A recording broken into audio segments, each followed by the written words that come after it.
You're listening to an Anderson Entertainment production. This episode, we're looking inside our stocking in Fab Facts.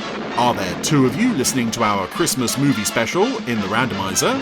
and we're joined by the gifted Beth Chalmers. That's all coming up in Pod 184 of the very Terry Gerry Anderson Podcast. Whee! Jingle, jingle. 5, 4, 3, 2, 1. This is Christmas Control. Stand by.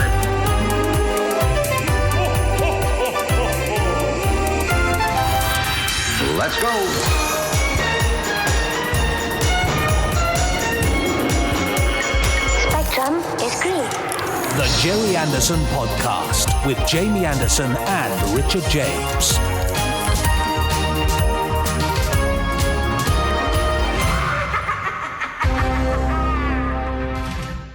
Hello! Oh, Merry Christmas. Well, not merry. It is, in fact, Terry.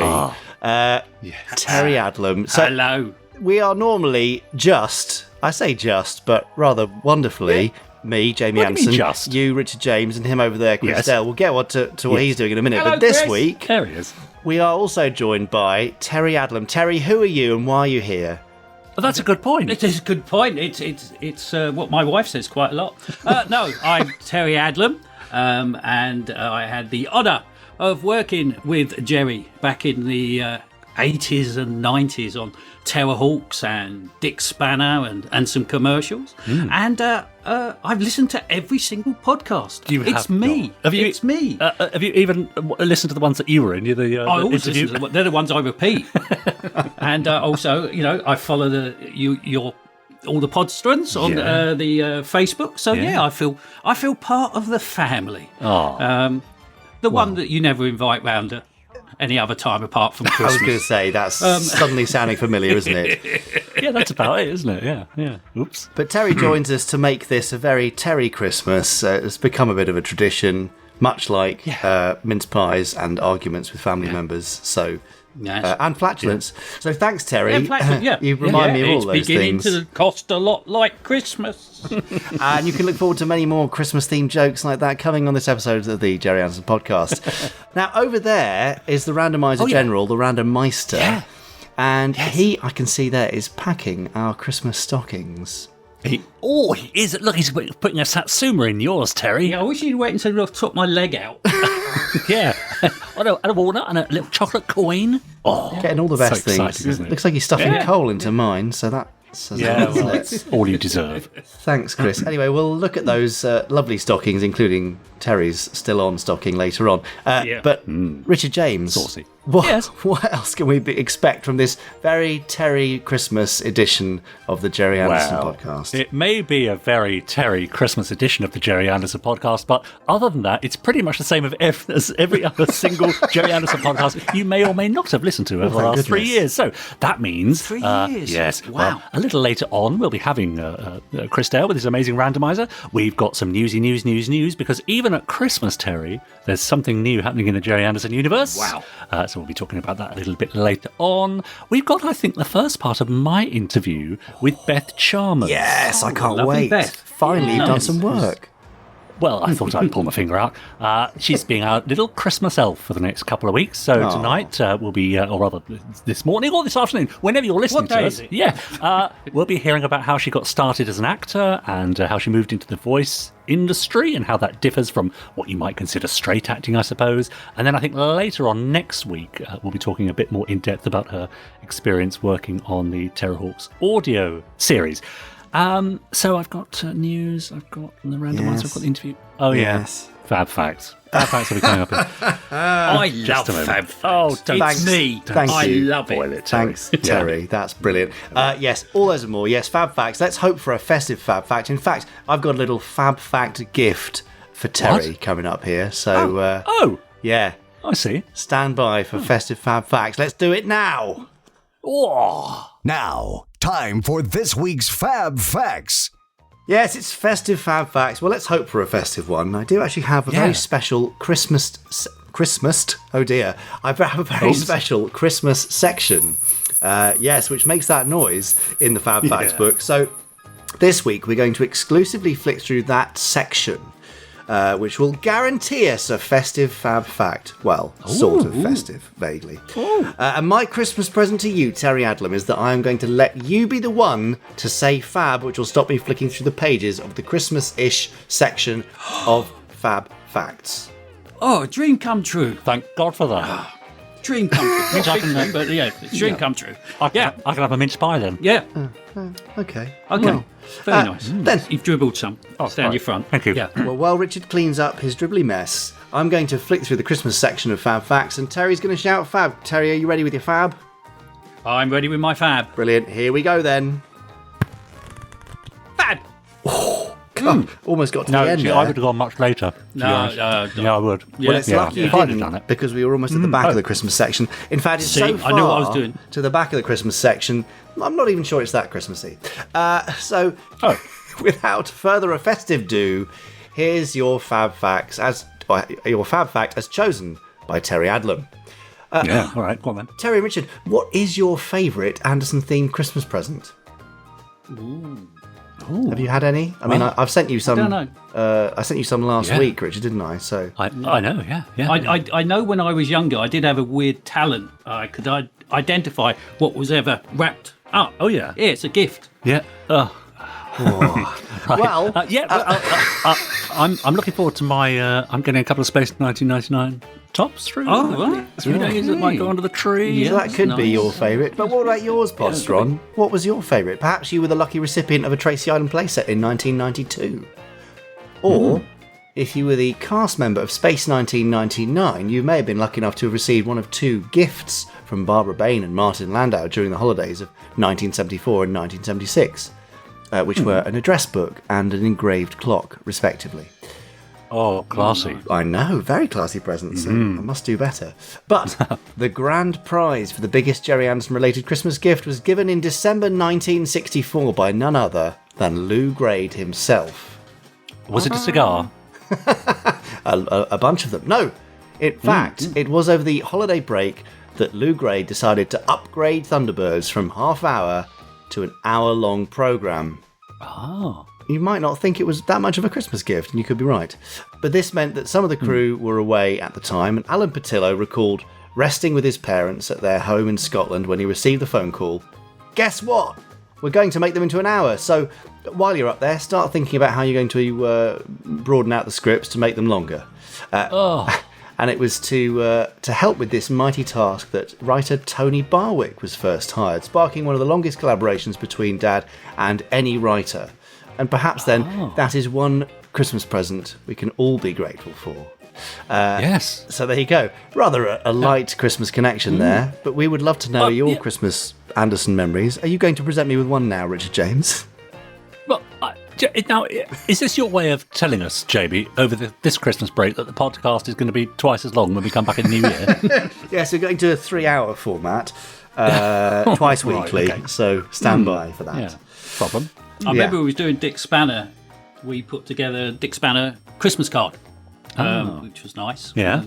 So everyone got a Christmas Dick Spanner card from me, and also I had one of the moulds of Dick Spanner, one of the models, and that was our fairy on top of the Christmas tree for many a year. You don't have it now? still? No, it a bit like myself, it fell apart. But, yeah. Seen better days, Terry, I think you should have said. Yeah. Don't be too hard on yourself.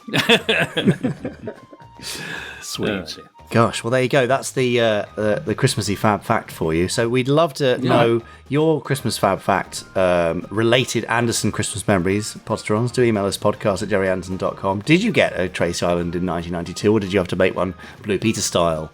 Perhaps you got one of those really lovely Matchbox Marineville play sets. They were rather nice, weren't they?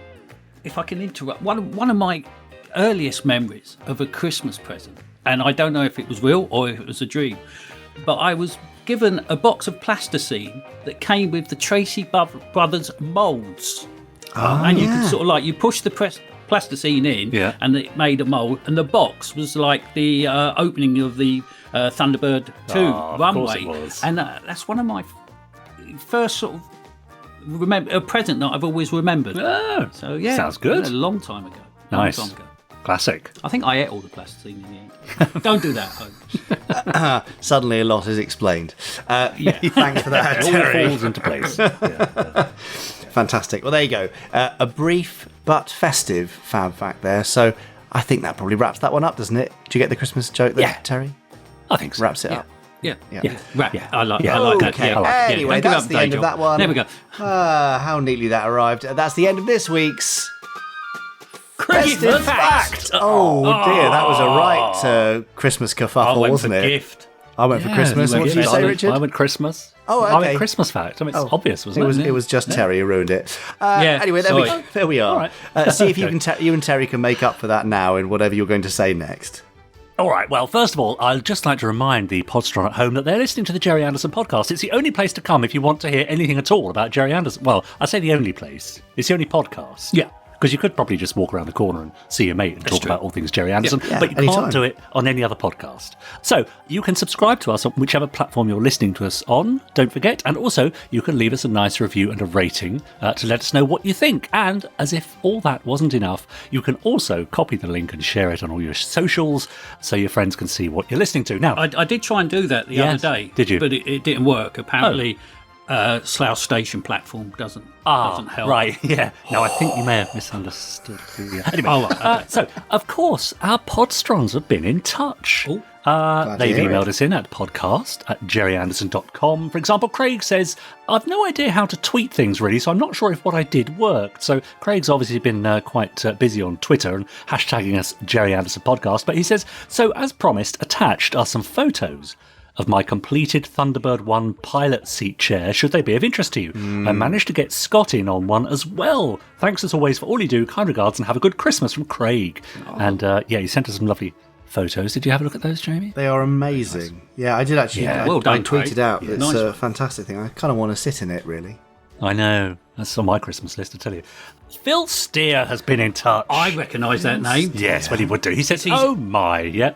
Once again, I find myself feeling honoured, amused and embarrassed in equal measure as the Gerry Anderson podcast briefly becomes the Phil Steer podcast. There must be so many Podsterons, quite rightly, wondering, who on earth is this Phil Steer person? But He's a legend. he is. It gave me a good laugh, and thank you for reading out my emails. He says, I'm not expecting this to be read out. Oh. Oh, you're not. Well, I mean- you're going to read that out from Phil's. I'll carry on now. I mean, I'm so far in. It says, anyway, changing the subject completely, I thought, Richard, you might appreciate this photo from Google Street View of a road not far from my home in Romford, and also, incidentally, the location of my wedding reception venue over 30 years ago, Gubbins Lane. Gubbins I've said that for a indeed. while, haven't I? Excellent. There you go. Thank you, Phil. Was that Nice. from Phil Steer? That's Phil Steer. Phil The Steer Phil with all Steer. the Gubbins. Phil Steer. Yeah. Hashtag Phil Steer. Robert Sharp says, hi, Jamie and Richard. Now, this goes back a few weeks. We were talking in Fab Facts about the airplane that was booked by the police for flying underneath the bridge on the M40, if you remember that, during Thunderbirds filming, I think. Robert Sharp says, hi, Jamie and Richard. It may surprise you to know that there are, in fact, 2 bridges used in the sequence of the Tiger Moth. Ooh. M40 Junctions 4 and 5. Junction 5 was the one that was overflown and can easily be identified by the oddly curved exit road that leads up to Ibstone Road, the name of the bridge that goes over the motorway. On the other side of the road is a dirt track leading down to a farm. Now, says Robert, whilst the farm has gone and the site is now a business park, the track is there, as is the road configuration. I'd also draw your attention to the fact that Junction 5's bridge has a straight wall to support it. Junction 4, the one that was flown under, has a slatted type of support and is in fact only a few seconds away from the airfield, then known as Booker Airfield and now Wickham Air Park, in which the pilot went for the stunt filming. And I'm including some pictures for your interest. Regards, Robert Sharp. Wow. Oh, thanks. So now you Robert. know. I'll have to look out for that. Yeah, that's right. And now, Jamie, you've upset Paul Hyder, of course. Oh, Jamie. Oh, I know. course you have. I know. I confuse Yes. him with someone else. Now, Paul Hyder says, hi, Jamie. It was a real surprise to get a name check in your interview with Ben Field. Unfortunately, I'm a China resident, not Japan. How am I supposed to get a look at next year's documentary, by the way? Keep up the top podding, guys, for Paul Hyder in China. Yeah. Care to explain yourself, Mr. A? I just need to remember that it's China with a cold sounds a bit like Hyder without one. So Yes. Paul Hyder exactly. is China. Paul Hyder from China. That's right. I Yeah. do like the keep up the top podding because we could say this is a Christmas podding. It's a Christmas pod. Oh, I'm not a massive It is. fan of Christmas podding. Yeah, I don't like the flavour. Really? No. Oh. Well, it's always better. Rather like the podcast a couple of days later. Yes. Especially the repeats. Yeah. Now, Excuse me. Yeah, yes. Jamie, you see, the trouble is we talk such nonsense, don't we, that I can never really Yes. remember what we've said over the past few weeks. So Nope, could you nor me. explain to me why I've suddenly got a load of emails and jokes about soup? Yes, I think I suggested that people should probably write in their soup Yeah. puns. Yeah, well, they have, of Oh course. dear, I'm so sorry. Yeah, in hindsight, it might have been better to do something else. Other soups are available. Nice. So again, Paul Hyder emailed from China Good, with his excellent. top Anderson soups. The mighty tomato soup. They're this You sort of suggest? the pun, are they? Oh yeah, dear. yeah. Well, is that what were you after? I don't know. I wasn't No. expecting anybody to email in with these, Well, so it's quite there's a shock. more later. But for now, he also says the Cham Cham clam chowder, the perils of Lady Penelope soup. Yeah. Anyway, he says Merry Christmas. That's from Paul again in China. And finally, I've got a couple of Christmassy questions here Oh dear. from another Terry who Yep. emailed us in with these jokes, but I don't know the answers yet. Okay. He hasn't furnished us with the answers. Right. But the questions are: when is a boat like snow? Is it when it's adrift? Oh, I don't know. No. I'm guessing. Oh, I like that. I hope so. This is And the second one, the man to answer them. We've nailed Yeah, it. it really is. And the second one, what kind of bike does Santa Claus ride? Oh, I don't know. No. No. Not sure about that one. No, It could be, okay. no, not sure on that one. No. Okay. Well, there we are. So, Terry, do email again with the answers, and we'll read them out in the new year. Yeah. Yeah, We'll have to wait a couple of weeks. We're for them. 50% there, though, thanks to Terry and his genius sort of Poirot level joke analysis. So Yeah, it's yeah, impressive. good, impressive stuff, Terry. Thanks for that. Yeah. Thank you.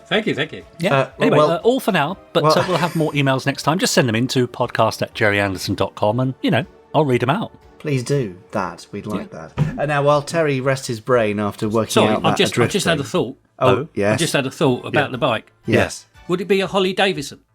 He is good, isn't he? Just thinking. You should write for the TV, Terry. You should write for TV.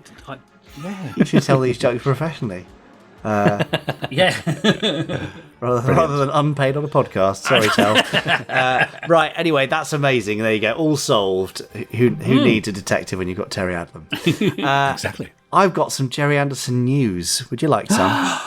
Yes, please. Good, because you're getting it whether you like it or not.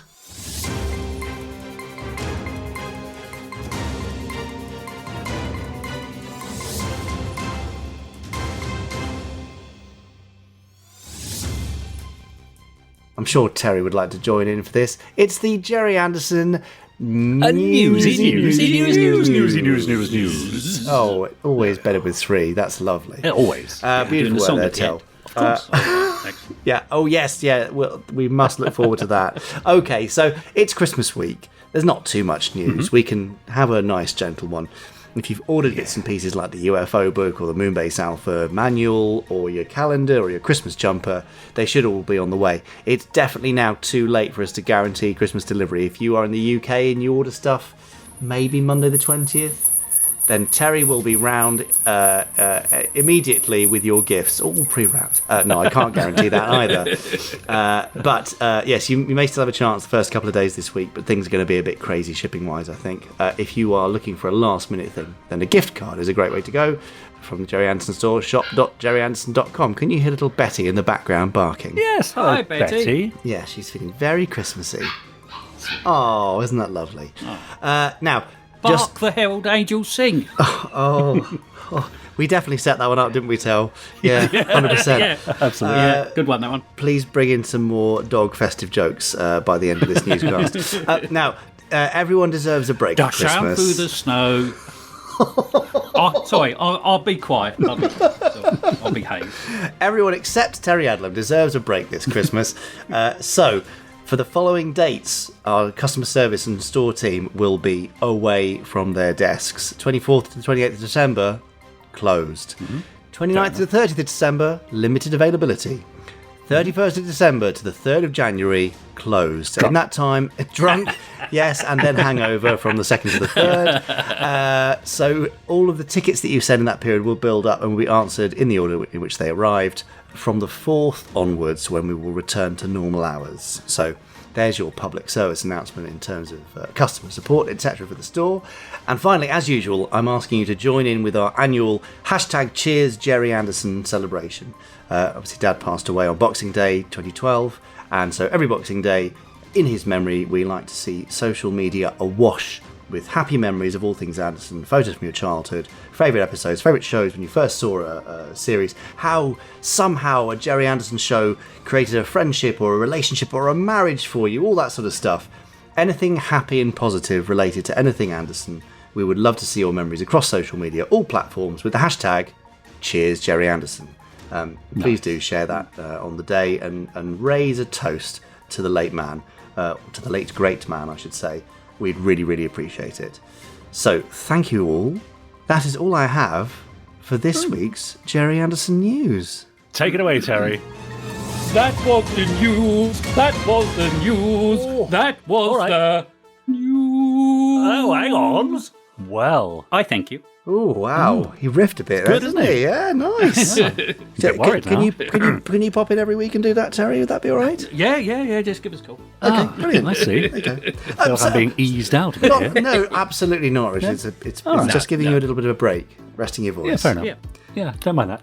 Now, over on our Facebook group, I don't know, are you a member on Facebook? Terry? I am, And yes. are you a member of the Podsterons Facebook group? I am, yeah. Excellent. And if you at home want to find a place where you are not judged for your passions and interests, where you are welcomed with open arms and where you are treated with respect and supported, particularly over the difficult months that we've had, then why don't you pop on over to the Podsterons Facebook group as well? For example, David Driver posted, here we go, here's a starter for the soup game. So he's suggesting Fireball Oxtail 5. Nice. Oh, Croutons to Crime. Oh, there's competition here. Captain Scarlet and the Minestrone. Oh, lovely. yeah. Okay. Anyway, he says, please add more. It's taken me all day to get these 3. Oh, bless. Thank you. That's of course, actually who pretty really- good, I'd say. Yeah. Yeah, But very someone really stepped up to the plate, of course. Oh, is it Simon Simon Allen. Allen? Oh, Yeah. Simon. Of course it was. Sent us a fantastic email of soups. Now, this might be more to your taste, Jamie. Might I tempt you with the Space Precinct soup? A soup full of funny-looking objects with the smell of a half-eaten tuna sandwich. Delicious. Or how about the UFO soup? Offal set in a rich green liquid, compliments with a can of Foster's. Nice. That does sound awful. Yeah, it does sound awful. The Joe 90 soup, of course. Obviously, this is Jamie's favourite, but its contents may change from day to day, and it's eaten before a big portion of big ratatouille. Yeah, clever. Nice. You see? I know. Nice. Push the boat out. Twizzle soup, a weak soup with most of its ingredients missing. Hey. Torchy soup, great at Halloween as it glows in the dark. Or supercar soup, a banana soup created for Mitch. Delicious. Can't wait to Anyway. eat that. I know. There's plenty more of those a little later on. I mean, he sent about 20, so I'm going to save them and dip back in a little later on. While we're on our Facebook group, though, I did post that we were having a very merry Terry Christmas again for the podcast and asked any Podsterons if they had a word or two for Terry. Jeff Tilley says, let Terry know that I love his comedy. I'd say it's punderful as a compliment to the Gagmeister himself. Well, thank you, Jeff. That's very kind of you. It's Nice, very isn't it? kind of you. Now, Earl Black says, I'll never forget his Lego truck accident joke. Lol. I think I have. Oh, I'll have to go have a look around for that one. I'll see if I can get back to you by the end of Memorable. the yes, All by right. the end of the podcast. Earl, on that one. Simon Allen again says, well, we'll probably get an offering from that Anglo-Spanish chef, Gazpacho. It's another soup joke. Yeah. He also says, how many cubes does it take to screw in a light bulb? It doesn't matter as they've got no hands. Yeah. How many Tracy brothers does it take to screw in a light bulb? No idea. 5, 4, Oh, 3, yes, of 2. course. Of course. He nice. says, we used to play a game at work called pun tennis with my manager, and it's where the chap opposite and myself would trade puns back and forth. Sounds like fun. I do that with AC. And whenever I talk to, I think you all know Yeah, AC, Andrew Clements, yeah. we always end up doing that. We pick a subject and we just bounce them backwards and forwards. Of course you do. Steve Bushell says, I think Terry is an amazing chap who's truly outstanding. I know flat Terry will get me nowhere. But keep going. Oh. I appreciate this was terrible. Oh, yeah, I'm loving these. But then there's a bit of wordplay. He says, okay, I'll throw in the toweling now. Oh, Terry toweling. Very good. Very good. Willow, on other matters, posted, well, apparently wearing a Thunderbird's Christmas jumper is the universal sign you'll help anyone. If the lady in Homebase that just asked me where their 3-pin plugs are is any indication, sorry, lady, I don't work here. I was just using the Amazon locker. Okay, thanks, Willow. Heather says, I had a dream last night about Joe 90 of all things. Oh, dear. Poor thing. Yes, Heather says, it turns out he's a long-lost twin sister who teams up with him to steal plans for another super fighter jet prototype. Well, could be a sequel in the making. Yeah, what do you think? Yeah. And I've got a song here, but I'm reluctant to sing it. I mean, should I, do you think? Oh, I think you definitely should. Yeah, go for it. Yeah, definitely. All right, well, this is from Dean Harrison, who says, last Christmas my car wouldn't start, so the very next day Torchy took it away.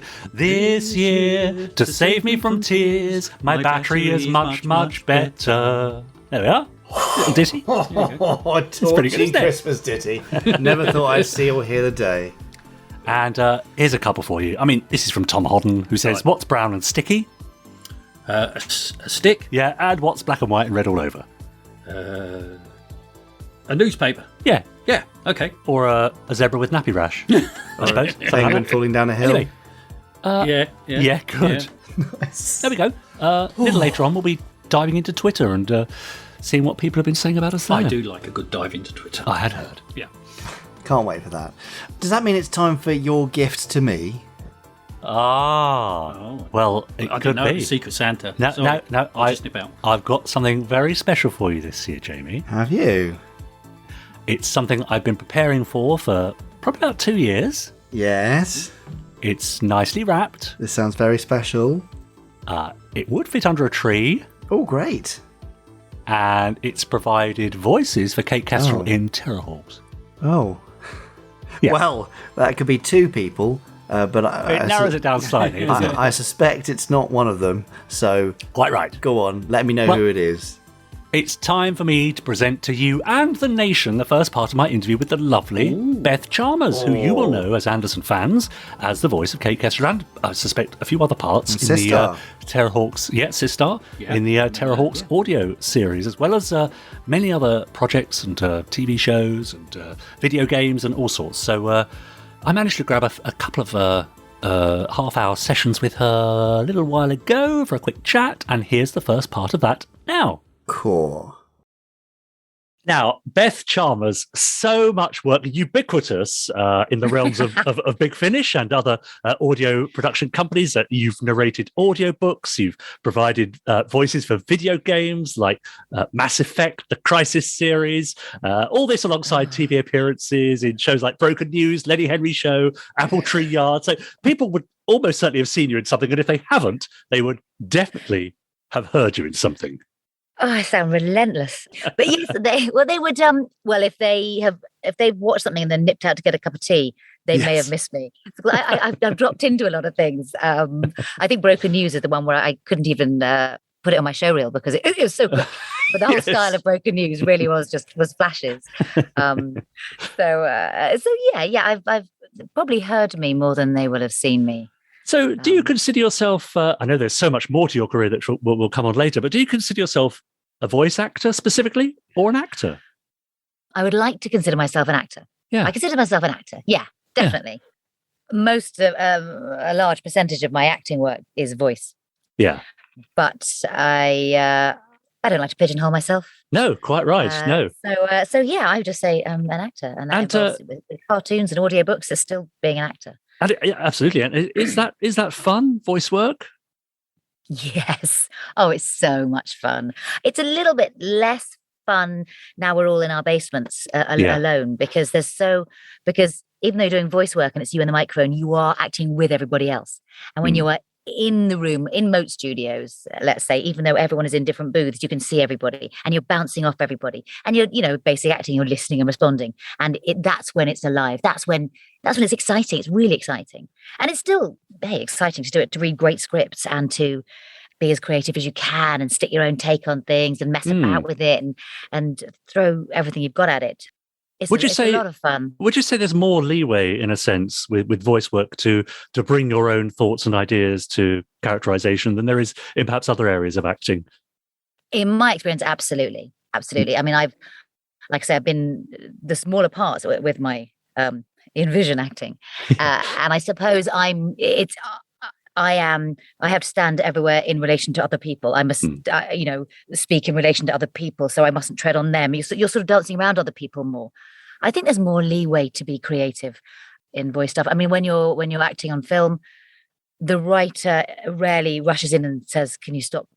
Can you not do that?" Even though they might like to. But yes. I think when you're doing stuff vocally, it's more collaborative. I mean, cartoons is the one thing I can think of where you really want to mess around with the cartoons, and you can try loads and loads of takes of different lines. You've got more time, so you can really be brave. Whereas on film, I think they're up against it. Time is really money, and they're going to give you 2 goes. And if you are messing around with something that doesn't work, but that's the take they use because it's the only one where the plane didn't fly over the top, you kind of had it. But I think voice work, you can get it wrong more, which means you can take more risks and be more exciting. And that is where the fun is. And that intrigues me. You mentioned cartoons there, and you've also done a lot of work in video games. But I'm guessing that's not to a picture, though. Is that right? You provide the voice and then they provide the visuals later, or how does that work? It really changes.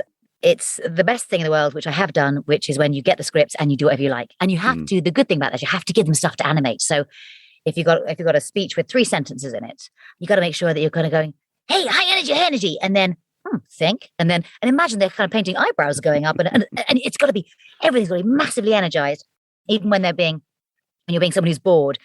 Yeah, you gotta be bored with a really whatever. You got to give them something. You always think you got to give them something to animate, but that makes you just throw loads of light and shade and creativity and variation at it. It makes you do that. But a lot of it is stuff that was maybe already made in France and we're revoicing over here, so the picture's already there. Yeah. Sometimes the animators, it takes so long to animate, they like to get ahead of the game, and I'm doing something at the moment.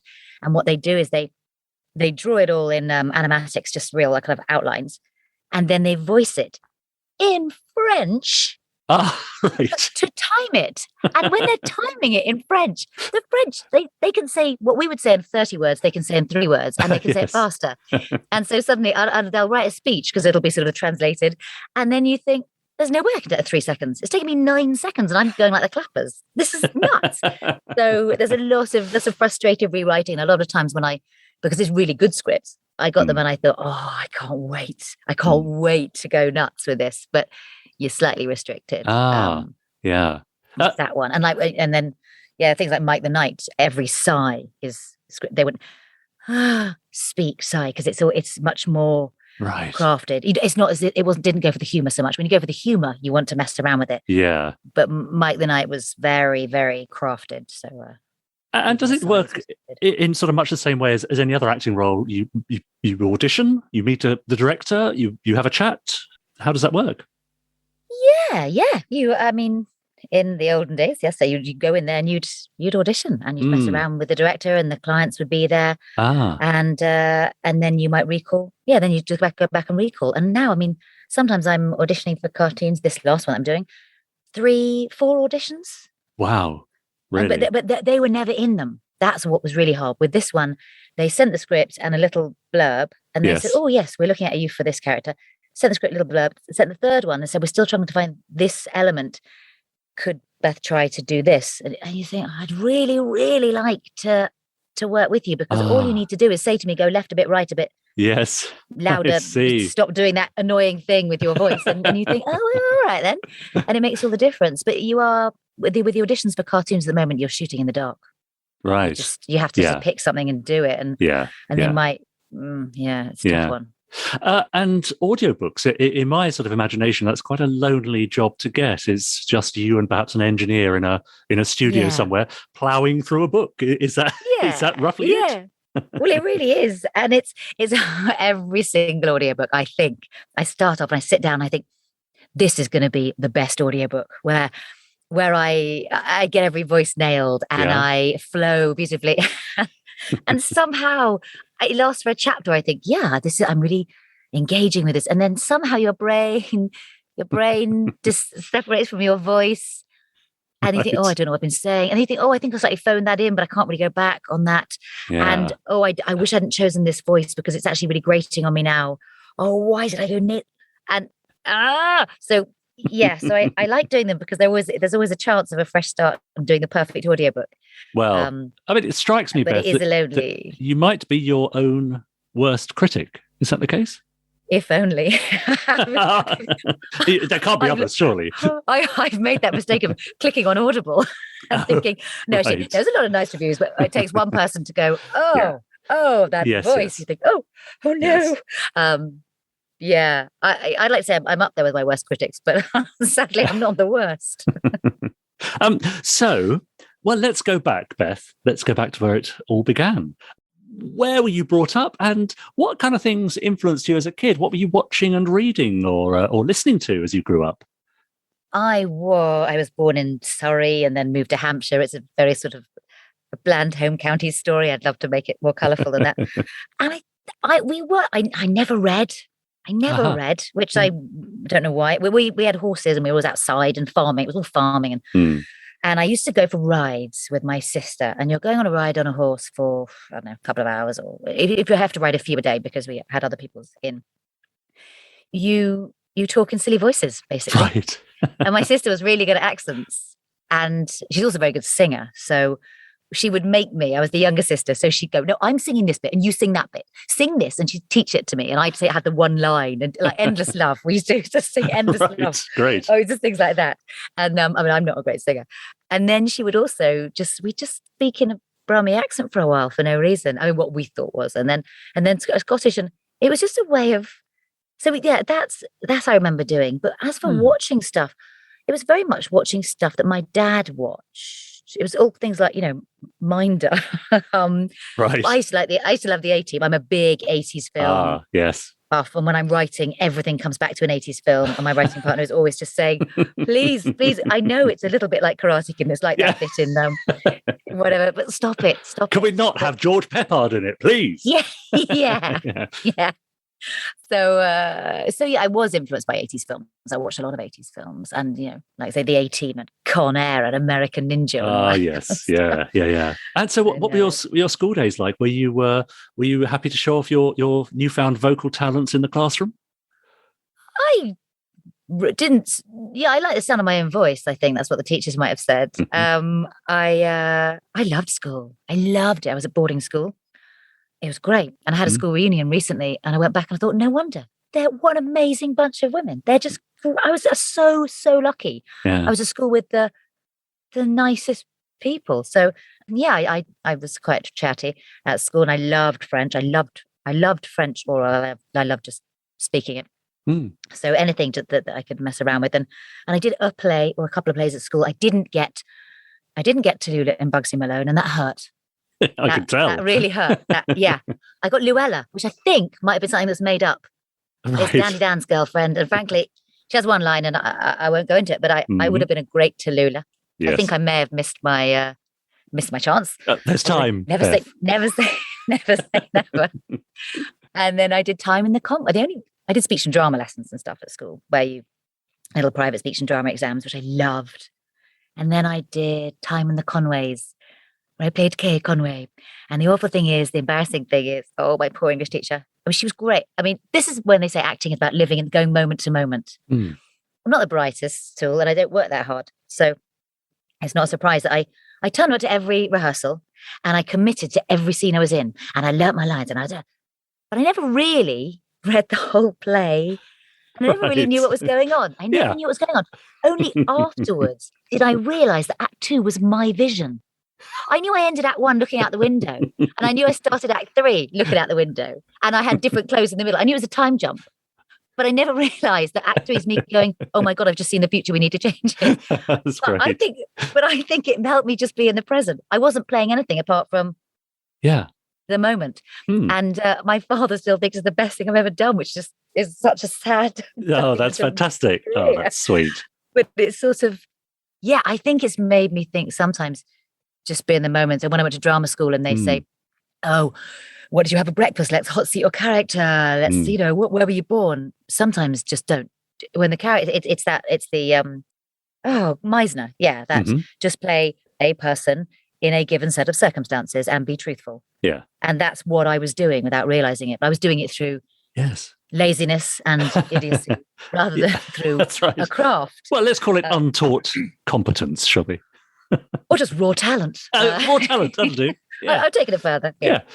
So and throughout those experiences then in those various plays and coming up with these funny voices, do you remember the moment where you thought you might perhaps make a living from it? Crikey.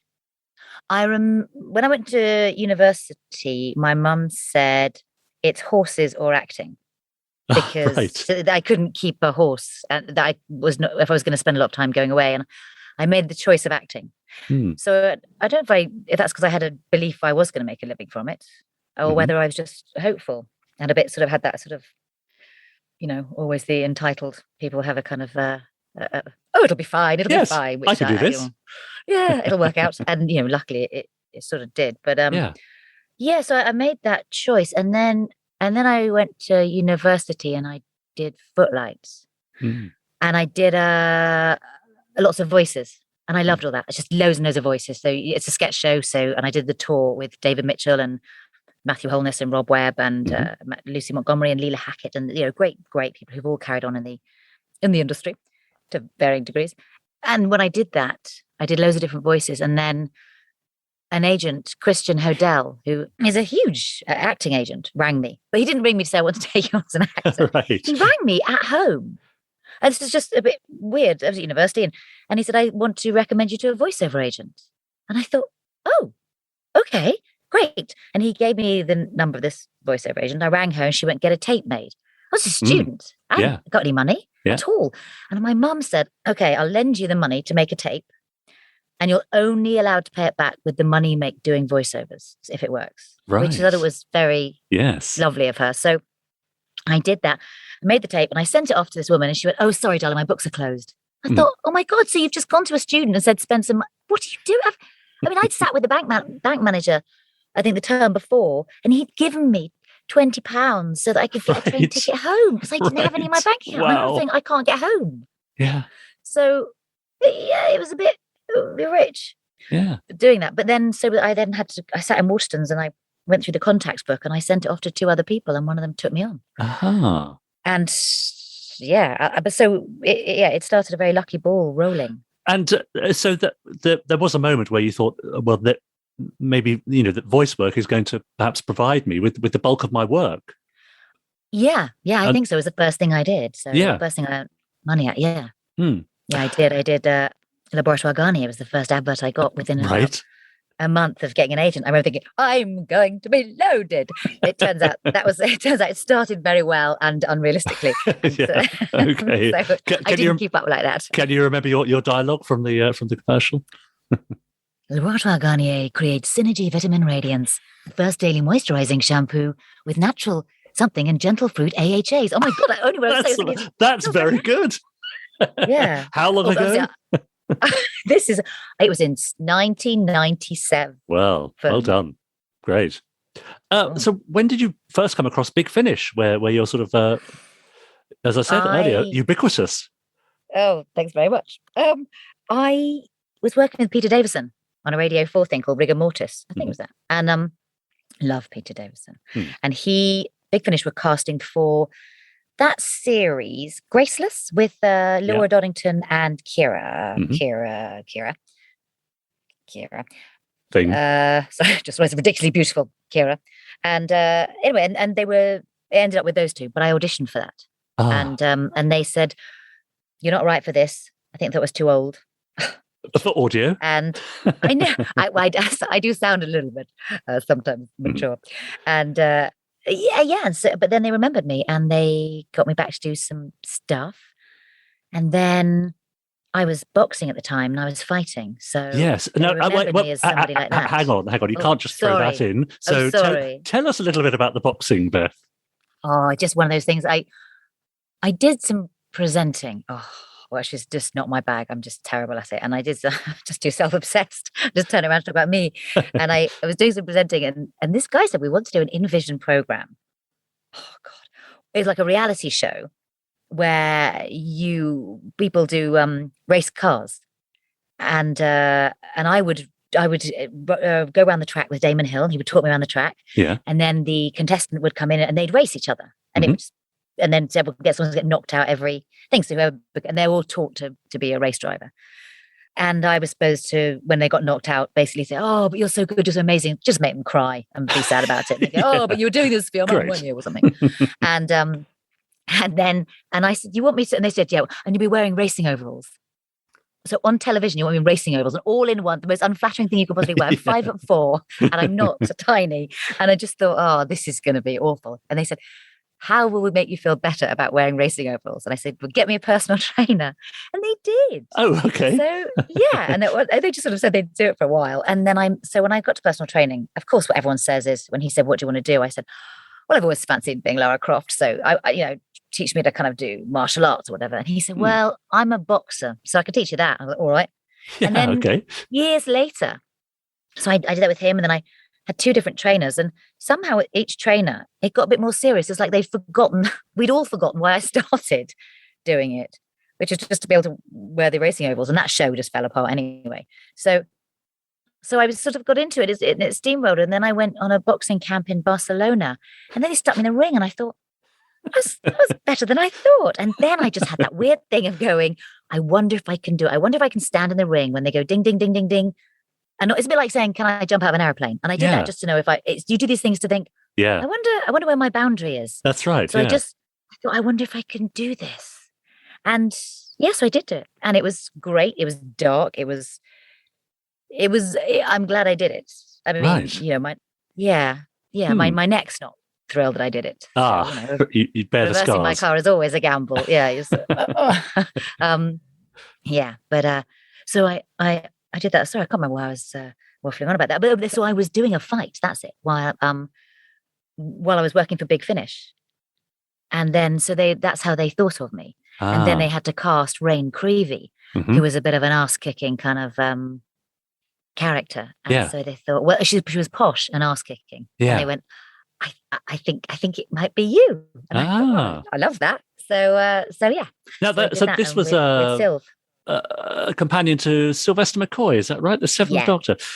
Yeah. Interestingly, I did see a little a tidbit of information that apparently you have played 4 mothers, or the mothers to 4 different Doctor Who companions. Oh, I think I probably have. That's Melanie Bush, Bonnie Langford, and Ace. Yes, Sophie Aldred. I definitely played my own. I played my own. Yes, you did. Well. Yeah, Rain. Yeah, and Molly O'Sullivan's mother as well, who I think was a Paul McGann. Oh, what a lovely lady she is! Yes. So thank you to Beth Chalmers, who you can find on Twitter at ChalmersBeth. That's Chalmers, ChalmersS at ChalmersBeth. And she's on Instagram as well, beth.chalmers.1. Ooh, lots of second dots part in of that there. interview next week. Yeah. Well, I look forward to that. Terry, you met Beth quite a few times when we were doing Terrahawks audios. And, what are your memories of her? Lovely lady. And also, she got the voices perfect. It was like just being back there again those years ago. Like Anne Riddler returned. And lovely lady to boot. Yeah, so she had great fun. She really sort of blended well with that group. And tolerated the very naughty Jeremy Hitchin, who was always telling rude jokes. We could never have Jeremy on a Christmas podcast because he would offend the nation, I think. Yes, that's true. Let's never do that. No. All right, deal. Your seat is safe, Tel. Oh, lovely. Thank you. What other bits and pieces have you got for us, Dickie? Well, I don't know. Is soup particularly festive? I suppose. Do you have a turkey soup on Boxing Day? We do that sometimes. Yeah, sometimes. Yeah, we've got some more here. Yeah. Simon Allen again, who says stingray soup, which takes 30 minutes to make, but on an emergency goes down well. Fireball XL5 soup, a really spicy soup with a shocking blue colour made by Venus. Captain Scarlet soup, a wide spectrum of coloured vegetables with some green onion rings to garnish. Like it. Thunderbird soup, of course, contains 4 ingredients which are liked and one that's barely mentioned. and has a mock alligator flavour. What can you mean? The Secret Service soup, a bowl that no one will understand what you're talking about. The Investigator soup, you'll need to investigate what's in the soup and who uses a garnish of Maltesers anyway. Oh, wow. Malta. I think that's the connection. Yeah, I mean, you've got to know your stuff, haven't you? You do. Space 1999 soup. Halfway through the soup, the flavour will change and the colour will be bright orange. Nice.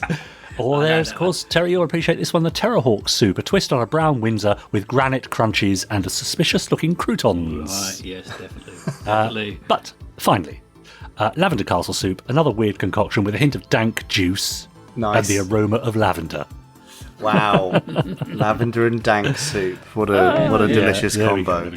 Yeah, I mean, there are plenty more, but I'm going to leave it there for now. I think maybe I'm full. I think about you. The most niche set of puns that we've had. Exactly. Or odd concoctions. But thank you, Simon. Yes. Goodness me. Any less soupy things out there? Well, we could head on over to Twitter, where people have been hashtagging us Gerry Anderson Podcast and tagging me, Richard N. James, and him over there, I'm Jamie Anderson, and him over there in the corner. Oh, look, he's hanging them up. He's hanging them up by the fireplace. Yours looks heavy. Let me get me leg out. Let me get me leg out, Chris. Terry's hopping around all over the place. That's it, yeah.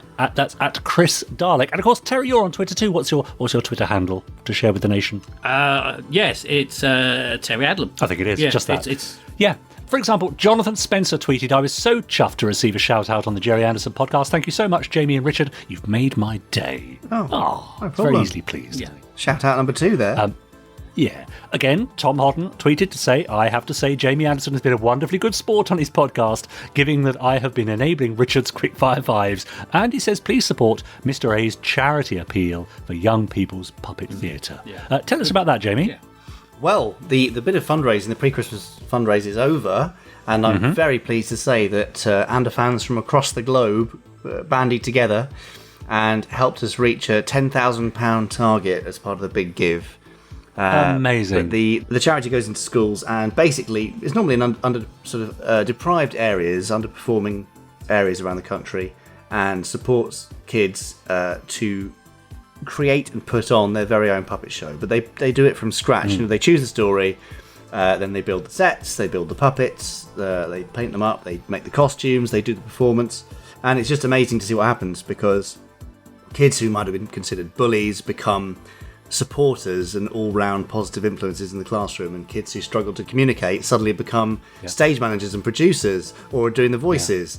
And kids who maybe struggle to focus suddenly are sat there for weeks on end through their art lessons, just making a costume, focusing on sewing and painting the stuff, and they all get something out of it. It's always different, but it's an amazingly effective program, and I've been a trustee for I think 4 years, and will continue to be so as long as they'll have me. But if you want to find out more about them, just search YPPT or Youth Puppets. I think they're youthpuppets.org.uk. If you'd like to make a Christmas donation as a sort of by way of a thank you to all things Gerry Anderson, then we'd really appreciate it, and I'm sure they will too. Lovely.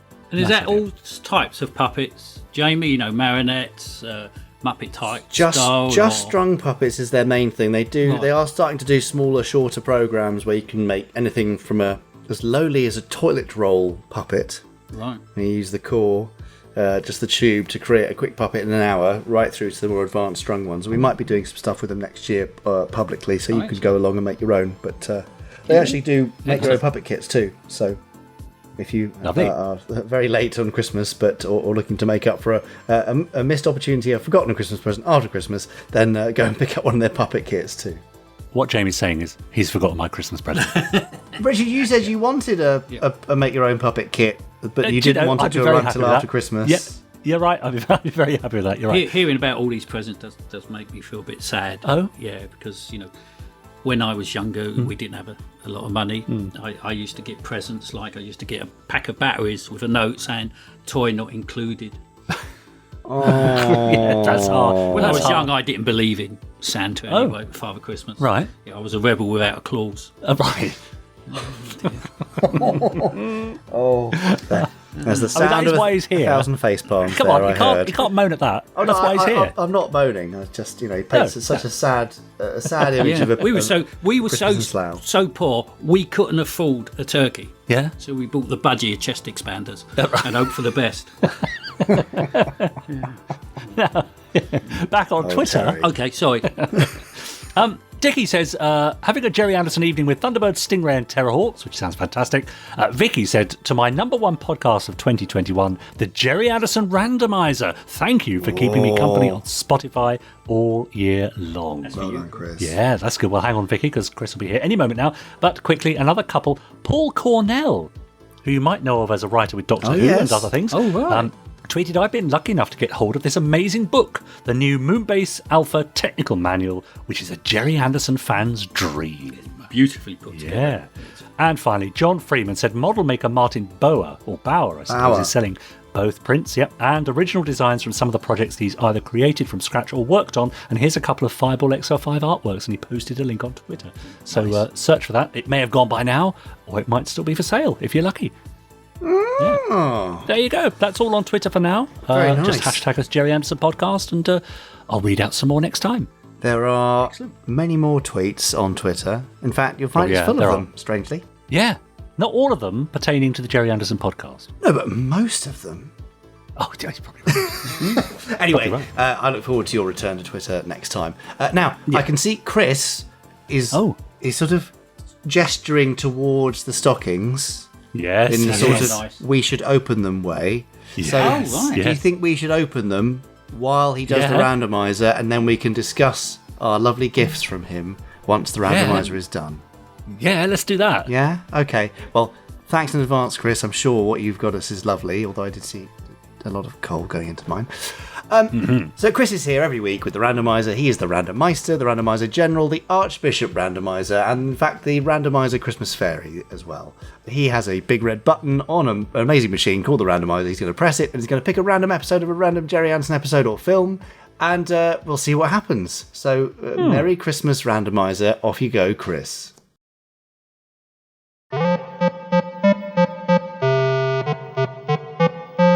Well, another Christmas is upon us. Kind of wish I'd arranged to spend it with somebody, actually. Still, never mind, it's you and me as always, Marina. Although, I can't say I really fancy doing much for the randomiser for Christmas, actually. Hey, you know what I'm in the mood to do, though?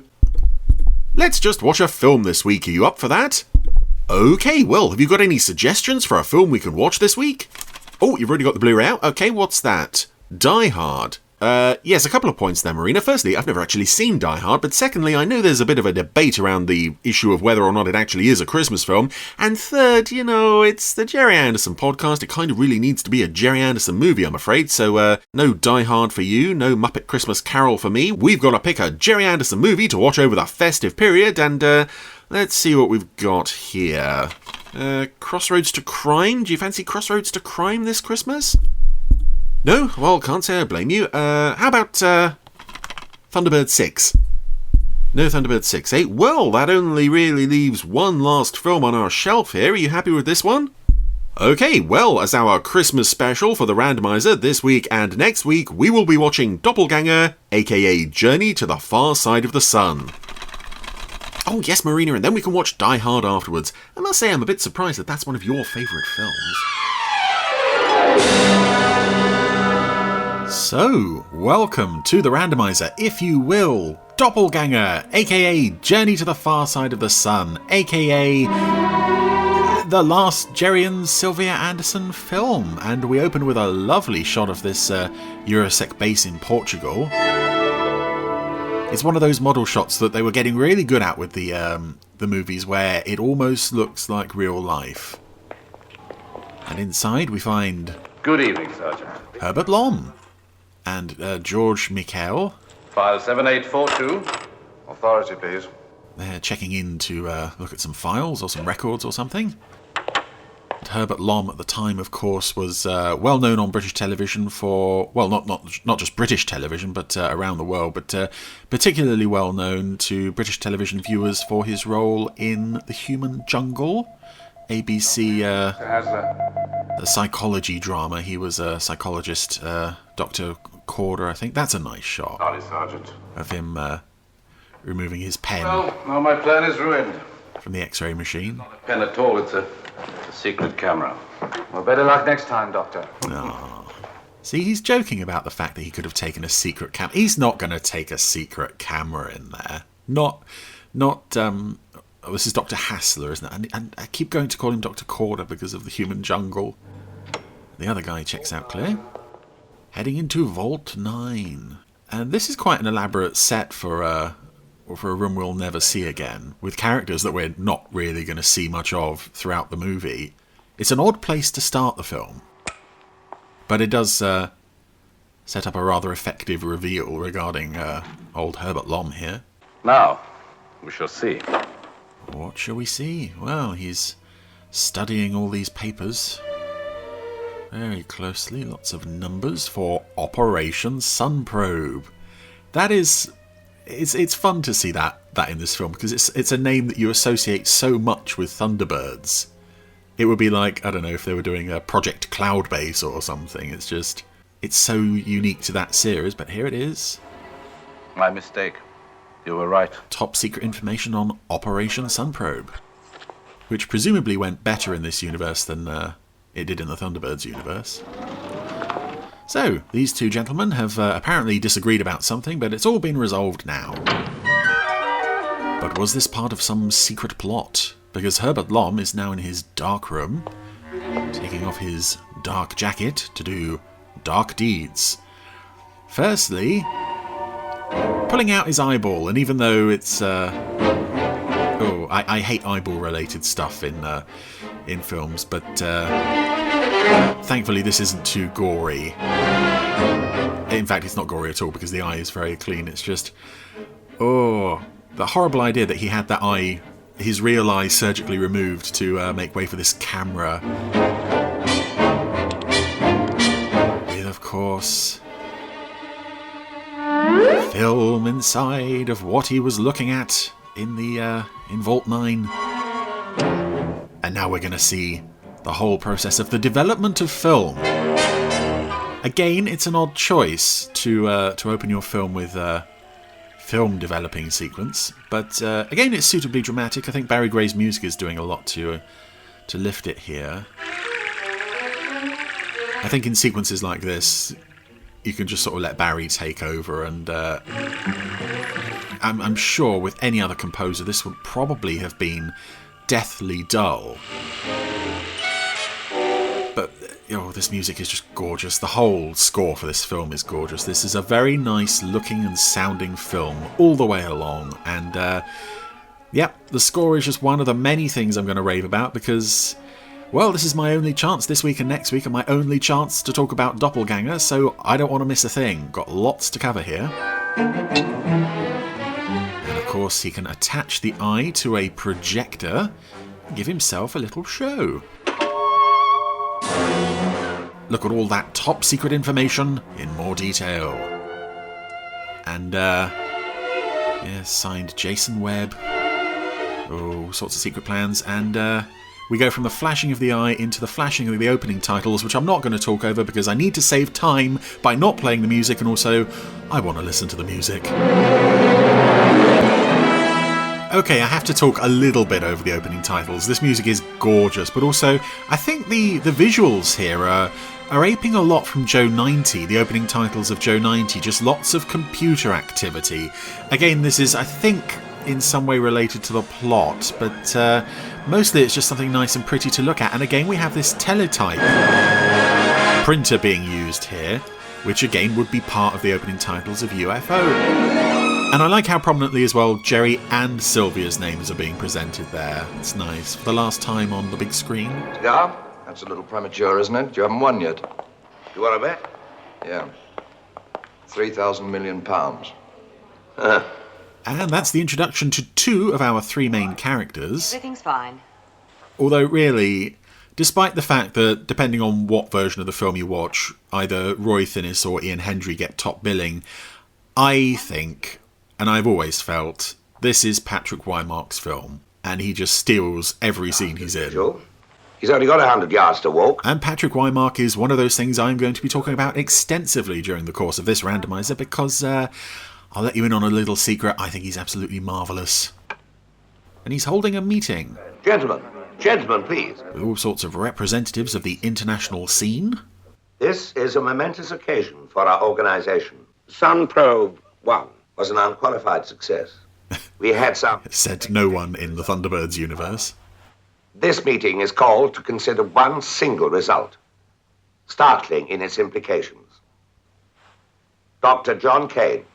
And all of these people that they're talking to in various locations around the world, they're clearly just... I think they're actually sat on the set for real with just a screen between them and the Weimark and Hendry in the other room. Set to take one picture a minute for the duration of the flight. Roll the film, please. The far side of the sun, over 100 million miles from Earth. Let's go on a journey there. The eyes of radio telescopes by the sun itself. Now, at this point in the flight, a strange thing happened. The gyro mechanisms aboard were influenced by another magnetic field. Now, if you watch your screens carefully, you'll see that the capsule's cine camera was panned off the sun towards the force that was attracting it. That force, gentlemen, was the gravitational pull of another planet. Oh, there it is. I'm going to hold the film here to show you the first complete photographic evidence of a new planet. A new planet in our solar system. Doesn't look much like Earth from a distance, which is surprising. But of course it can't be to give a sense of mystery to the first half of the film. Instruments aboard the capsule report that it is in the same orbit as Earth, but directly on the opposite side of the sun. Orbital speed, precisely the same as ours, is the reason it has remained undetected. What information do we have from the other systems on board? Not enough. Which brings me to the purpose of this meeting. Money. Yes, lots of money. Right, so Patrick Weimark, and the reason he is in this film. Lisa, book me a scramble satellite call to NASA headquarters. There's Ed Bishop. We like Ed Bishop. It's already in hand, David. How come? Instruction from Jason Webb. Yes, Patrick Weimark was at this time most famous for, again, he was a very familiar face in British film and television at the time, but he was most famous for playing the role of Sir John Wilder in, firstly, the series The Plane Makers, which was about an aircraft manufacturing plant, and then the boardroom drama The Power Game. And you know what? This is my Christmas present to you. A recommendation, the highest possible recommendation I can give. Go and watch The Power Game, because not only is it a brilliant series in its own right, you will see a lot of influence on this film and also UFO. Weimark was eventually the star of the show. John Wilder was this scheming, plotting, ruthless, much like Jason Webb here is in this film. And it's just a masterpiece of a character. I'm only too glad to agree with this relatively small man strutting around offices, yelling at people. America's our only hope. Hatching plots and counterplots to plots that hadn't been hatched yet. And it's just so good. And I know that Gerry and Sylvia were fans of the show, so that's why he's here. That's why you see a lot of kind of human drama subplots that really go nowhere in this film, because you can't really... You can have running threads in a television series. You can't really have them in a film and have them... You're going to sit there... go all that far. And watch me take a man for $1 billion. The words of an egotistical megalomaniac. Maniac. I'll have you know I played Sir John Wilder for 6 years. When one of your rockets blows up on the pad. And you better attend to that cardiac warning. And that's a line I find fairly ominous, because I believe within a year or two of this, Weimark was dead. I'll make a deal with you. And I think it was a heart condition. I think it was a heart attack. You stick to the science. Brought on by, in part... politics.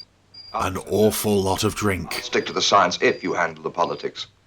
And speaking of a lot of drink, we have, I don't want to go into too much of that, but both Patrick Weimark and Ian Hendry, quite fond of the old booze. And Ian Hendry, I find, is an actor who he's either really great to watch, or there are times when he just can't be bothered, or he's a bit distracted, or he looks kind of ill. In this film, straight, I think he's really trying to get to grips with the material. I don't think he quite fits a sci-fi-ish setting.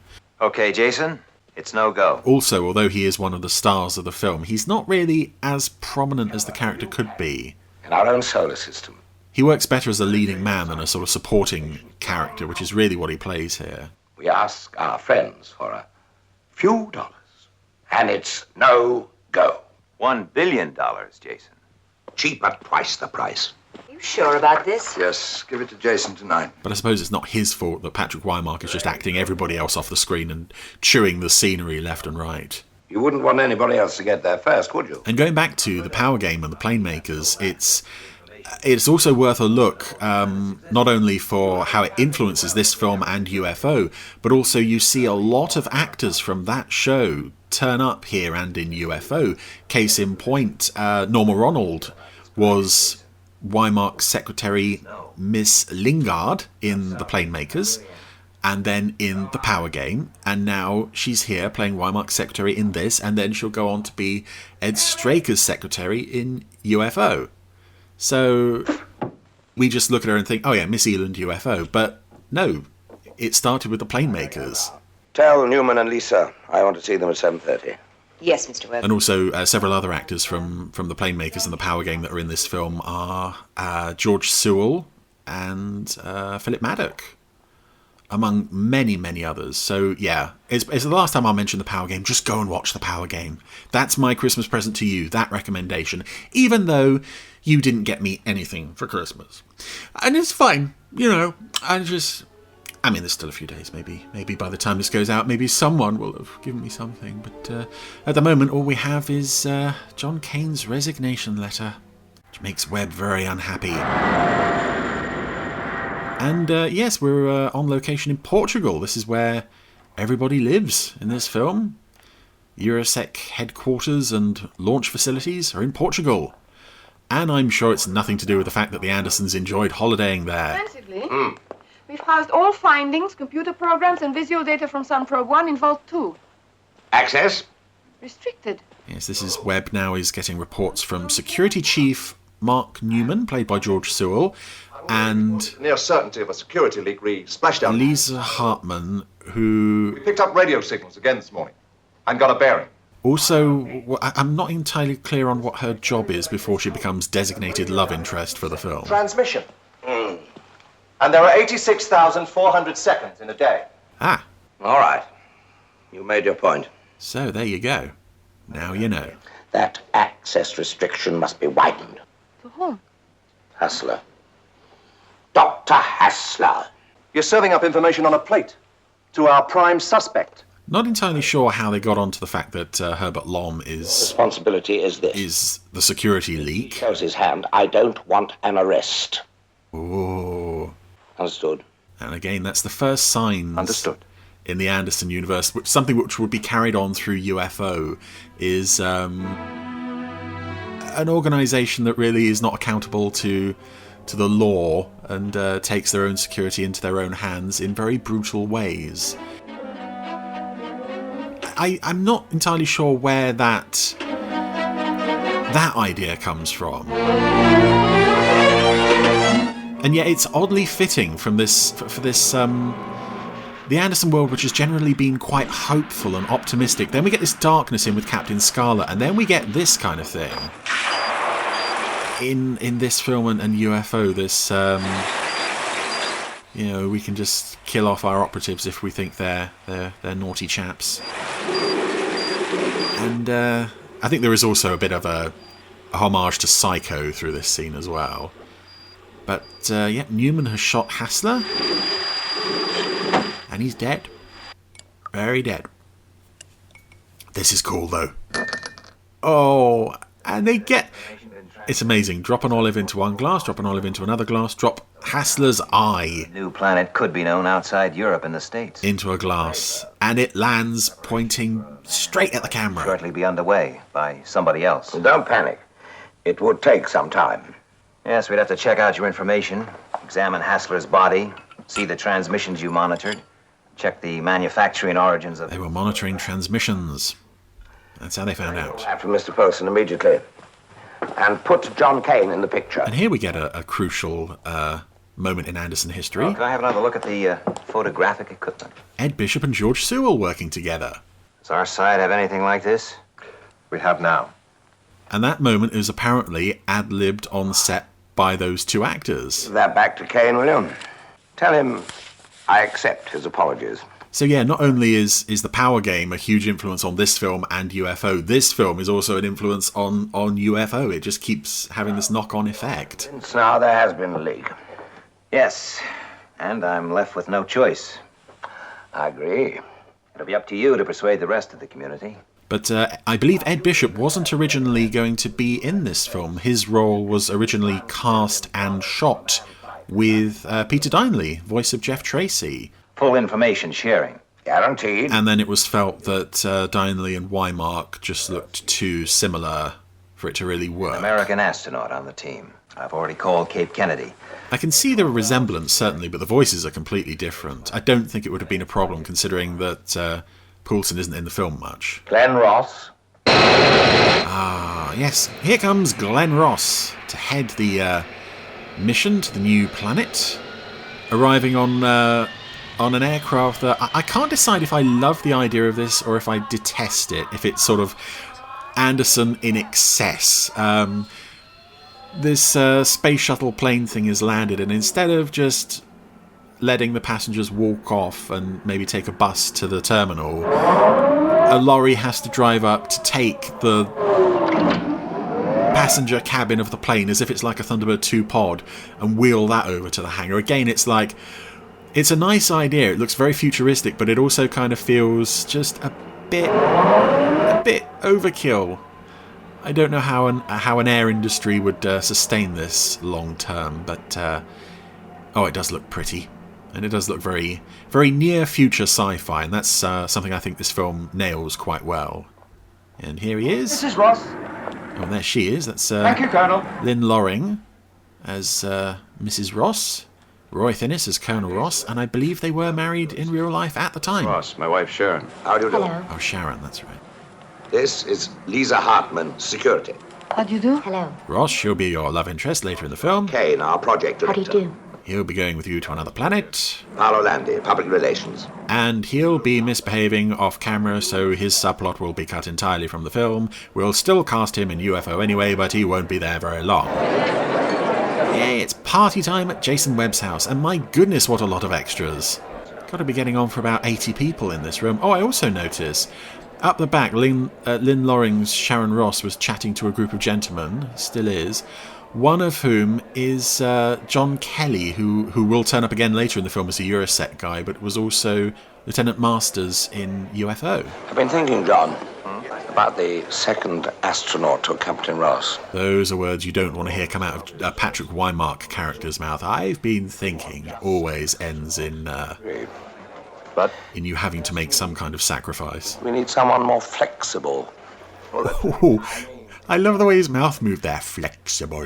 Someone who could take full advantage of any findings on the new planet, however bizarre and unusual they happen to be. You mean an astrophysicist? Me? The idea doesn't appeal to you? You must be joking.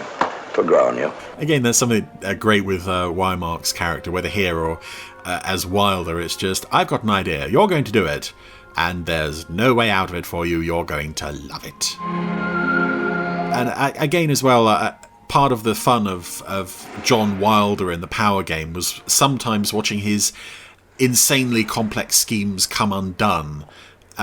And I think it's a similar sort of thing in this film.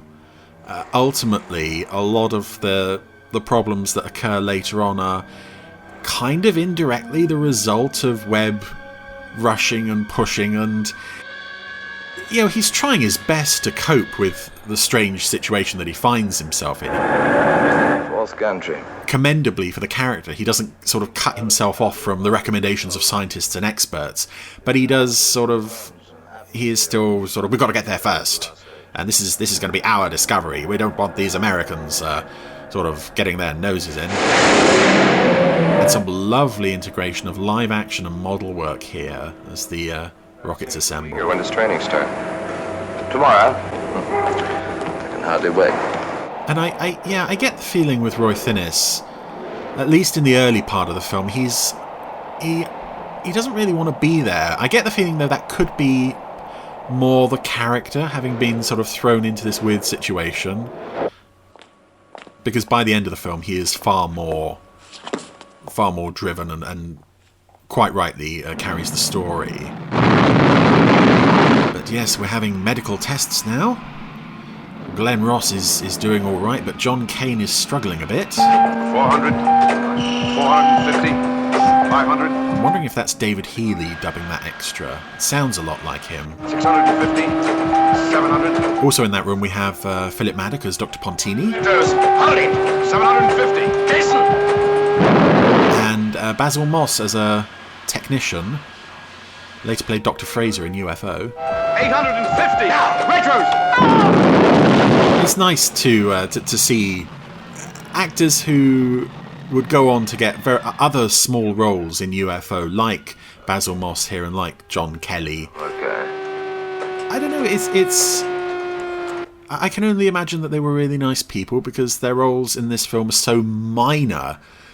I can't imagine anyone was thinking going into UFO, oh yeah, let's get the guy who said retros to play a doctor in 4 episodes of the show. Anyway, back at the Ross's pad, Sharon is returning because she's had a night out with the public relations guy, Paolo Landi. Yeah, we briefly saw his head at the wheel of the car. That's the last time we see him. Drove into Lisbon to see the cathedral. Because, again, this is another removed subplot that she's having an affair with Paolo. I could sleep for a week. I think there's also a deleted scene where Ross comes home, finds them together and throws them both in the swimming pool. I don't think the scene survives, but I have seen a photo of Lynn Loring halfway into the pool. And speaking of water, it's now shower time, which I gather caused some controversy among the censors back in the day. I had my first medical today. Or maybe she has another shower later on, and there's something to do with a silhouette of her body through the shower door or something. Good. Everything's all right. We're not starting that one again. And here's a good example of what I was saying earlier about subplots that don't go anywhere. In space, hundreds of days. You're subjected to radiation effects, and that's why we can't have children. Yes, in a television series, you could have this as a subplot of, marital problems, or we can't have kids, oh, she's lying, or whatever, blah, blah, blah. Here, it's just given... Great publicity. 45 seconds, and then it's over. America's top astronaut. Sterile. So really all it does for the film is, hey, look, these miserable people are miserable. Your doctors don't work for politicians, so we know it's not you. For God's sakes, I'm not about to go through this again. The brutal truth of the matter is that you went up there a man, but you came back less than a man. Nobody says that about my sperm. And here it comes. Maybe this is why we're not having kids, huh? Femina oral contraceptive. If you have anything to say, you better say it now. Is that how you prove your virility? Oh dear, not good. Yeah, again, I think this is the Andersons trying for the kind of thing they've seen in the Power game and not really quite getting how or why it works. They know they've got to have some kind of sort of marital strife drama, but they don't quite know how to integrate it into a film particularly. A way of attracting your attention. Certainly that kind of thing works much better in UFO. Again, that's only really 2 episodes, Question of Priorities and Confetti Check A-OK, but it's so much more believable there, because really it was just like, that's the one scene where their marital problems, well, specifically the baby having problems, get mentioned. That's tough enough for me, but it's hell for John. It's a crash course in space preparation. Anyway, Ross and Lisa are now at, well, Harlington Straker Studios. We recognise this lobby, don't we? I know why Jason wants to see you. And they're both wearing costumes that would later turn up in UFO as well. It's basically... I don't think anything was wasted after this film. Well, we'll see about that. Costumes, locations, actors, props, models, it's all in there. Thanks for the warning. Even music. I'm forwarding the launching date 4 weeks. You're pushing too hard, Jason. I know more about human nature than anybody else at sirhC. That's why I'm in this office. Wearing this tuxedo for some reason that I don't have to explain to you in this scene. I am informing you officially that the launching date will be brought forward 2 weeks. Ah. Okay. 2 weeks. Yeah, he's happy with that. Again, it's another sort of slightly... I'm going to keep mentioning the power game because it's Patrick Wymark and it's the reason why he's here. But again, it comes to... We've seen political drama. We know this is good stuff. We like this. How do we make it work within the show? Or just mention off-screen budgetary troubles. Anywho, Ross and Kane are... Well, they've parachuted out of a plane and now they're going to walk home. And surely this is a vital part of their training to land on another planet. Things tell me there's a little bit of transportation around here somewhere. Don't the rules say we walk? Sure. They found a donkey. In the back of a cart to ride in. What's it like up there? Lonely. How lonely? Same as down here. No difference. You mean you've got to have someone with you down here, up there? Yeah, it's got to be the right person, though. Otherwise, it makes no difference. No difference. I do like that scene. Also, the fact that they made such good time getting back to the matte painting of the base. This is the part we have to make look good. We're back uncomfortably early. And while I can't say that Hendry and Thinnis exactly, light up the screen with their relationship here. Oh, that looks nasty. Those input sockets into their wrists. Yeah, it's a nice rapport. I could go attached to them. And that's the idea. No, you could. There could have been better, but there was potentially worse. It's an odd pairing, but it seems to work quite well. And I like the fact that that's kind of reflected in their conversation there, of sort of having the right person along, whether it's back on Earth or with them in the capsule. And Philip Maddock is, Philip Maddock does not seem happy to be here. You can normally tell when he's enjoying a part, and I think because he's not playing a villain, he's not playing much he can get his teeth into, so he's sort of got that look of, he's just sort of glaring at people. Whenever they say anything in this film, he always just glares at them. Oh, and there it is, the rocket being revealed to the world. With suitably appropriate music, because it's absolutely beautiful. And we have a mission control room here, banks of computers and several familiar faces. We are going to cover those as we see them, and there's one. Keith Alexander, aka Keith Ford, aka Sam Loover. Roger fueling. And there's another one. 2.7. Liftoff. Jeremy Wilkin, aka, there's too many names to pull up there. No T-wave depression. Because I think that's him doing the voice of that medical technician there as well. You hear his voice a few times in other places throughout this film. Liftoff now, minus 6 hours, 51 minutes. And it was nice as well. I think the Andersons cast Wilkin and Alexander because it was like, we need reliable, clear, understandable, professional-sounding voices. We know these two guys already. Let's get them in there. We trust them. And it works. It's not the biggest role in the world, but... Pre-flight checks in 4 minutes. Was that Gary Files? Astronauts, pre-flight checks in 4 minutes. Oh, could have been. There's moments as well in this film, where you hear familiar voices and you're not entirely sure because you don't see the faces. But again, it's a nice sort of culmination of all of the people they've been working with through the 60s and rewarding them in little ways. No, I mean it. She loves him? Yeah, because he's Roy Thinnis and he's just so manly. Oh, and of course Thinnis was a familiar face to sci-fi fans of this era for starring in The Invaders. Capsule from launch control. Switch to external. Tell that guy next to you to put his cigarette out. Oh no, they did that at this time in Mission Control, didn't they? Isn't there footage of some of the Apollo missions and half of them are smoking? There it is, a Shadow Jeep. And the UFO Shadow spacesuits. I think we're expected. Painted red, and I believe Roy Thinnis, Ian Hendry would wear one of these again later in a short-lived television series, The Adventures of Don Quick, which I've never seen, but I've seen a photo of a cover of I think TV Times magazine where he's wearing this spacesuit, holding a helmet under his arm. And now we are making our way up to the nose cone in the lift. Again, shows how far the effects have come from just a few years earlier, where there's a similar scene in Sun Probe, and the capsule going up the side of the rocket gantry doesn't really convince in the way that this does. But obviously they had a lot more money to throw at this, and Jason Webb is up there to see them off, see them on their way, give them a friendly word of encouragement, or just glare at them and bark orders. Jason?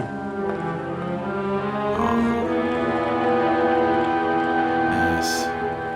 Hendry clearly doesn't want to go. You can see that in the expression on his face. There's a bit of unspoken resentment, I suppose, for Webb forcing him to go on this mission. Liftoff, now minus 1 hour, 26 minutes. Countdown continues. And also in the bunker, Flight control, Colonel Ross. actually a couple of familiar faces coming up here, doing medical checks on our 2 astronauts who are now sealed in the capsule. We have, I think this is Peter Burton, one of them, who is Dr. Murray in a couple of episodes of UFO, I want to say Computer Affair and Ordeal. He was also the original quartermaster in the James Bond films in Dr. No. Remove fuel injectors. But even more famous, beside him, and he's not going to turn up on the screen now that I'm talking about him. Come on! Come on! Cabin pressure seems a little bit low. This is being checked right now. Medical 1 to flight control. Here we go.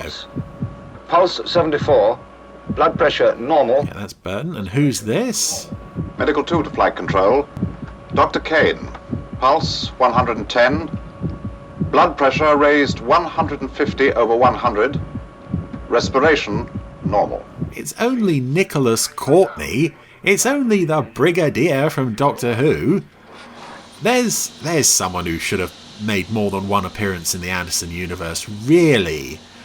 But I suppose he would have been busy with other things. You know, there's that whole Doctor Who thing, playing the Brigadier, I suppose. We can let him off. Internal. Affirmative. Telemetry in launch condition. Affirmative. Missile and internal DC. Affirmative. Pressurization complete. Affirmative. Speaking absolute nonsense. Affirmative. Box tanking secured. Kind of redundant and filling out time. Affirmative. All recorders and oscillographs to fast. Very good. Oh, it's getting very tense. They're getting very sweaty. Brigadier is watching Kane's heart rate go all bloopity bloopity. 6, 5, 4. Here comes the music. 2, 1.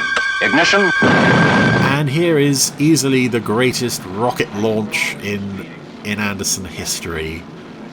Because, as you've probably heard before, it's a well-known story, but they shot this launch outside against the real sky, and it just looks beautiful.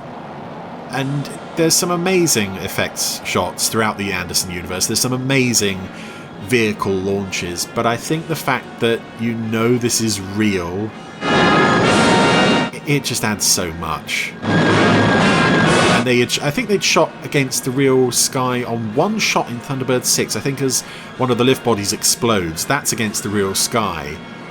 But this is so ambitious, and it really pays off. It just looks lovely. And now as the control center staff watch the rocket, we close in on Wymark. As all his dreams come true, he's going to be the first to get his men to this new planet. Oh, it's so beautiful.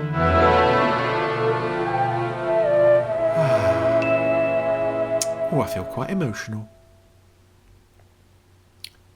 Hello?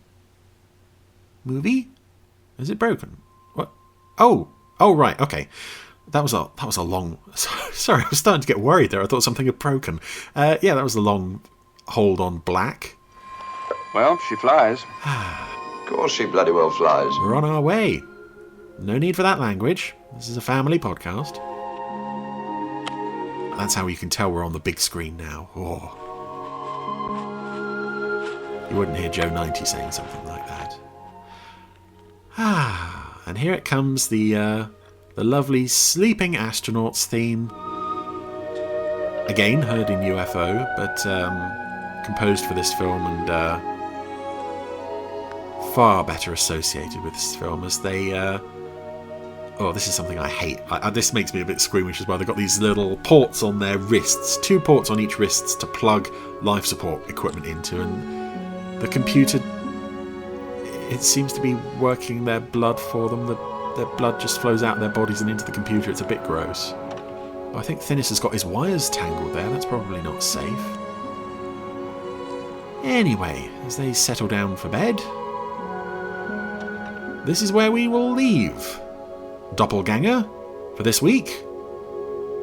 But we shall be back next week for the second half of Doppelganger, aka Journey to the Far Side of the Sun.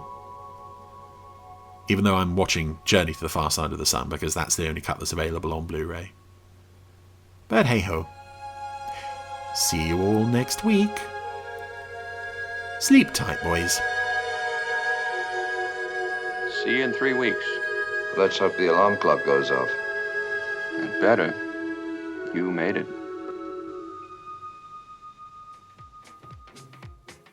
Well, I guess that means it's part 2 next week. Not that I really care, to be honest. So what?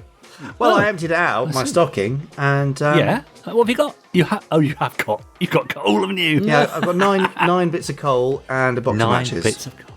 Wow. Well, I've got this amazing book here. What's that? There it is. Richard James, My Life in Art. Oh, that's good, isn't it? Featuring Richard James's many appearances on TV, film, and on stage. Amazing. That's nice. I look forward to reading that. Fascinating. It's written by Richard James. Yeah. Well, in biro by the look of it. It's just one copy only. Isn't it? Right. Well, anyway, yeah. Well, Chris, I'm just going to open mine. Yeah. Oh, what is it? Chris. What is it? Chris, it's the perfect stocking filler. Yeah? It's my leg. Oh, you got your leg back? Yeah. Oh. Thanks, Chris. His generosity knows no bounds, apparently. Thanks, Chris. Yeah, didn't we do well there? Well, we did. Nice, we did right. So, No, all that and only half a randomiser.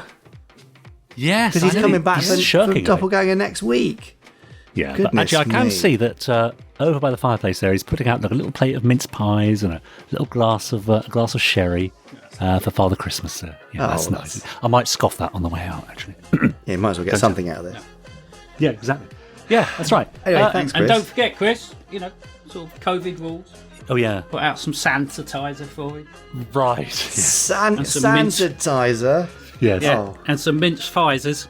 Right. Oh. Yeah. Other vaccines are available. I mean, this is current stuff. This is contemporary, isn't it? It's amazing. It's topical. It really is. It's not funny, but it's topical. It's amazing how he's managed to cross those two things. Well, all of that means that we all are slightly disappointed with Chris Dale, and that he'll be back with the same thing next week because it's part 2, so it won't be random. It'll just be more of the same, but the rest of it. Yeah. So fair enough. That's good. Something predictable about our in-betweenness episode next week. That's right, exactly. Now, before we go, I think the last word should go to Simon Allen with a few more soups. Oh, really? Yep. I'm quite full now. I've had quite a few of them. Yeah. Well, no, come on, force these down. For example, he suggests the new Captain Scarlet soup, which is a symphony of flavours for you to dip your crisp in. The GFI soup. This recipe will never see the light of day.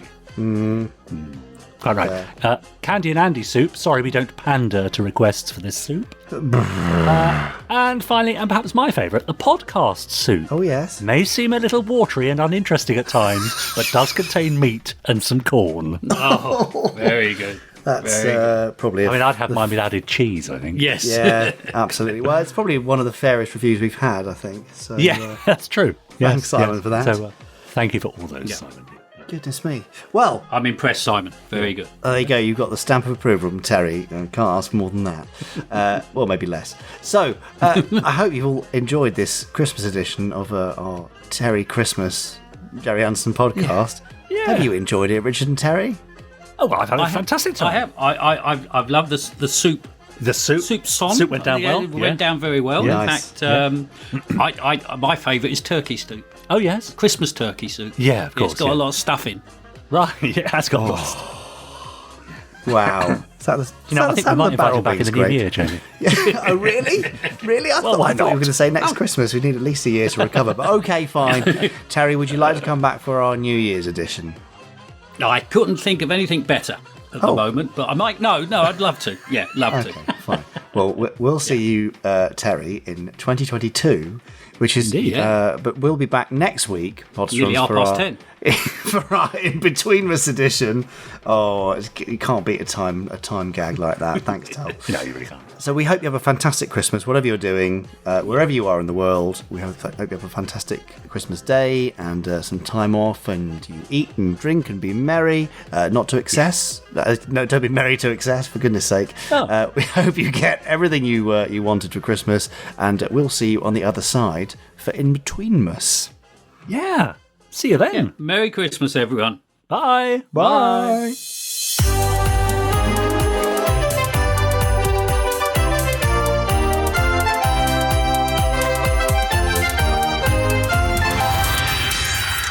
Stage 1 complete. Let's go.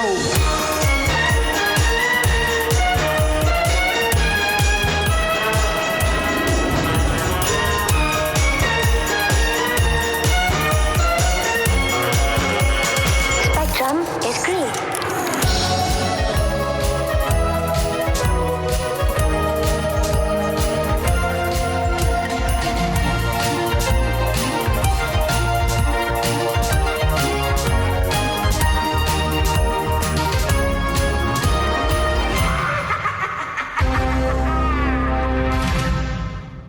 So, Terry, normally we do a bit of post-podcast bants here.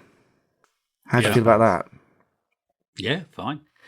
I mean, we're doing it now. Have no idea what we're saying. Make it up as we go along. Yeah. I mean, this is literally it.